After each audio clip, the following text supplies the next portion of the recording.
फेरेंगानि थाखायनो आंनि फिसाया थैनांगौ जाबाय, थैनांबाय आंनि फिसाया।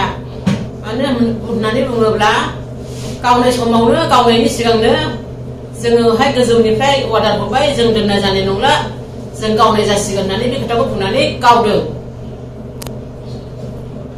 बिदाया बुंदों बे खोथाखौहाय गावनायनि सिगां खोन्थानानैसो आंनि फिसाखौ गावदों। बिफाखौहाय नायबाय थाहोनानै खाथियावनो दोननानै गावनाय जादों। आंनि फिसा प्रिया बसुमतारीखौ बेबायदि होननानै दोखो दोखो बुग्लिनानैहाय थाले बायदि जानायावहाय बिमा फिसा सानैखौबो गावनो होननानै बुंदोंमोन।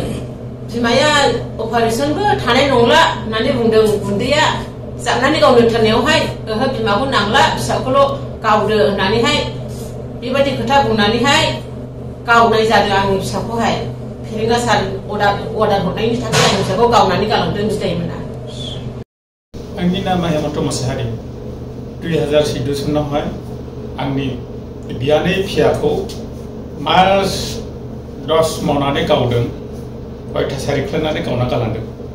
दा बिनि मदेयाव आं केस होदों आरो पुलिस थानाय।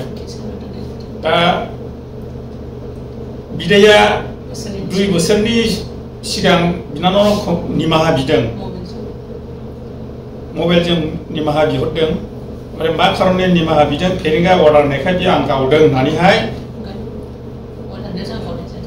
दा बिदाया बुंदों आरो बिदाया बुंदों फेरेंगानि अर्डार होनायावहाय आं गावनायखौ जादों होननानैहाय बायद' बिनानावनि सिगाङाव सिखार लादों।